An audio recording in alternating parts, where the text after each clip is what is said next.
Good morning. This is Dr. Daniel Sabol. I am with the Cognitive Edge, and today we have a very special guest. We have our Senator Andrea Stewart-Cousins, who I am so excited to have here, and I want to thank for joining us. Um, Senator Cousins, how are you doing today first? I'm doing fine. And again, thank you for inviting me onto the show. I appreciate you coming on. I appreciate you coming on. So, my first question is, how did you get to the the point you're at? What has driven you to, um, first off, you've been, you've done so many excellent things for the county and for the state. I just, it's mind blowing. And how did you become driven to do that, and why? Or Yeah, I was I always and thank you for asking. Um it is a very interesting story even for me. I certainly had never thought that I would be in politics. I had a phobia about speaking in front of people. And I grew up in the 60s in a time where the world was changing. We had the civil rights movement, women's rights. Young people were beginning to question authority, the Vietnam War, the whole thing, and I also, however, was cognizant of the limitations of Black people, of people of color, because I always tell people my dad was a World War II veteran, Purple Heart, Bronze Star, wow. served in a segregated army, and came back to a segregated nation. The GI Bill didn't apply to Black soldiers. People don't know that. So I saw what discrimination looked like firsthand. I was on the cusp of the legislation, and that's why legislation is so important, that changed voting rights, civil rights, and allowed for opportunities that were not available to people of color or women in this country. So I was the beneficiary in many ways of those doors beginning to open. And when I moved to Yonkers as an adult with my family, I was surprised that there was a lawsuit that had been brought because of the city's segregation, and there was a fight to desegregate the city. I had worked in private corporations. Been with New York Tel and AT&T, where again I was able to move up after there was a lawsuit saying you're discriminating, and they did a settlement and so on. And I moved to Yonkers. I was in journalism. I taught. I've done a lot of different things before I got into politics. But this desegregation brought me into politics, supporting the one candidate for mayor at the time, Terry Zaleski, who was willing to actually desegregate the city. And in helping him as a volunteer, he brought me into government. And I realized that government can change lives. It could segregate, it could desegregate, it could create opportunities, it could, create obstacles. And so I decided at that point, if I'm going to be in government, I'm going to remove obstacles and create opportunities. And that's really what I've tried to do. At the core of this, though, Dr. Sable, is my parents, who are amazing people. They taught me the value of family, of faith, and education. They taught me that even if the opportunities were limited, if I put something in my head, nobody could take it away. So I've always been committed to educating people. I think we make better choices when we are better educated. Yeah, 100%. The data is out there about that, and um it's a known fact, but your story is just it's just lovely to hear. And um and it's just it's my family, we come from Yonkers too. So, I had a big family in Yonkers who were part of, I have law enforcement, firefighters, and so Right. forth in Yonkers. And I had worked for the schools for a little while. So, um, but you have had, a wonderful career, and I want to thank you for sharing that. The next question and the big question is. In the next 3 to 4 years, where do you see our school system in terms of budgets and so forth? Like, where do you see schools, libraries, and getting more funding?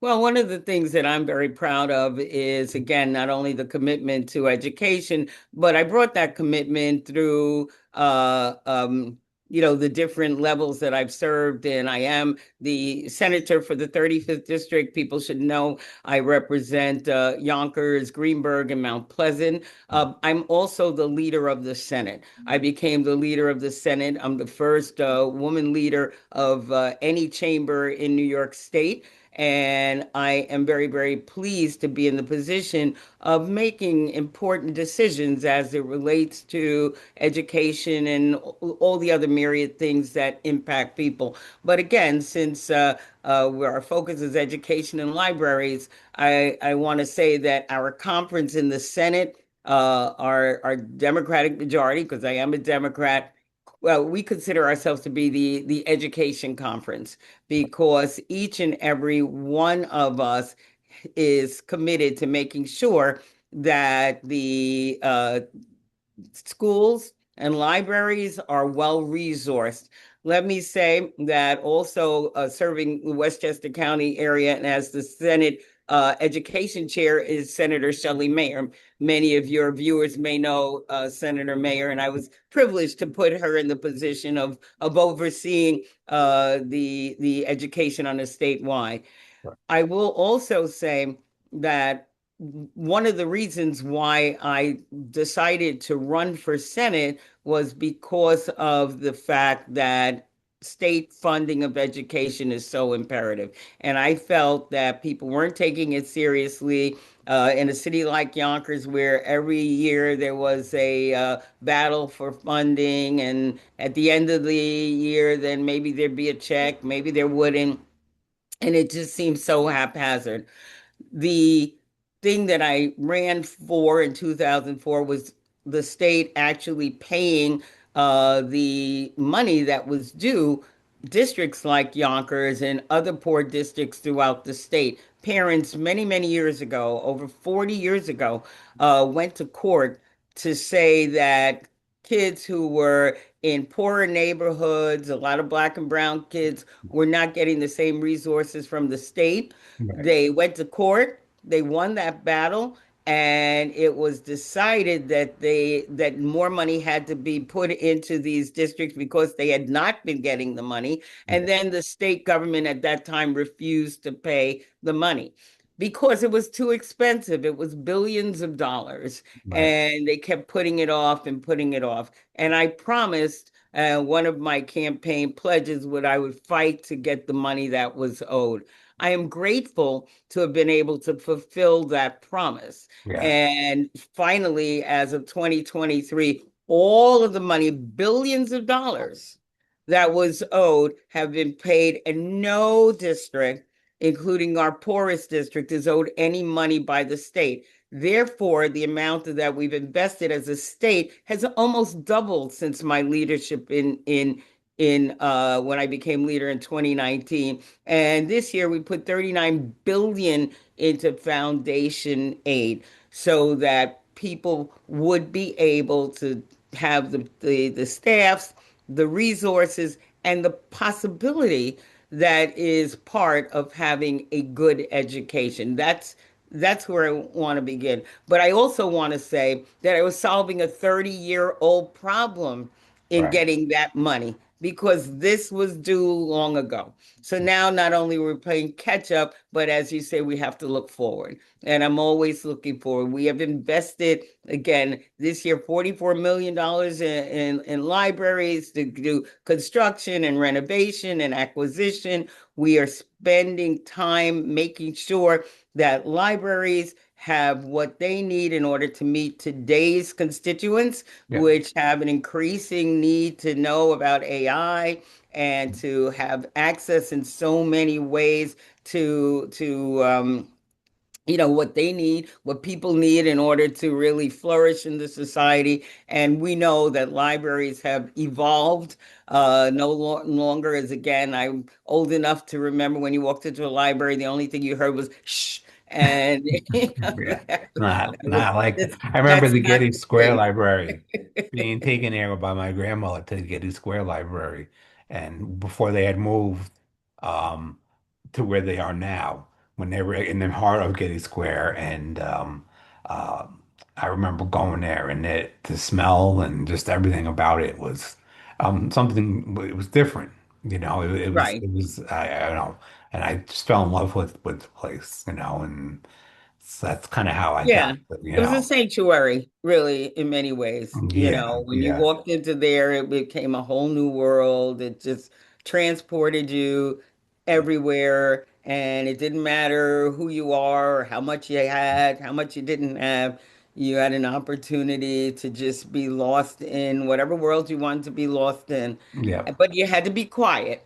yes, Now, now you go into a library and a lot of things going on in our libraries, and I really commend yeah, our librarians. We're trying to, not only keep up, but even keep ahead and meeting people where they need to be met. And that's happening all over the country, whether they're helping people to navigate AI or in some places they have social workers because so many people come to libraries even for refuge. And even in the state, my chair of libraries, who's Senator Bino, another incredible public servant, who was working on getting us, we passed it in the Senate, getting social workers there because so many people yeah. come and You need them. they need help trying to find, Yes, ways to navigating get their out of their way. situation. So I think, as far as I'm concerned, every dollar that we put into education, every dollar that we invest in people's ability to learn more, use Yeah, our brain cells, not right. rely on AI to be our brains, Yeah, but use our brain cells, we are investing in a more positive future. I agree 100%. Senator Cousins, thank you so much for joining us today on the Cognitive Edge. And your feedback is wonderful, and it's gonna definitely have a purpose here on the Cognitive Edge where the are gonna see it and get a sense of what's kind of happening in government and um and I'm happy to have you as well. It's always a Thank you. pleasure having you. Thank you so much. Yeah. All right, Senator Cousins, thank you. Have a great day. All And right, you too. yeah, thank you for doing this. Okay, Take keep care. reading, everybody. It matters. There you go. Thank you. Take care. Okay, Bye. bye.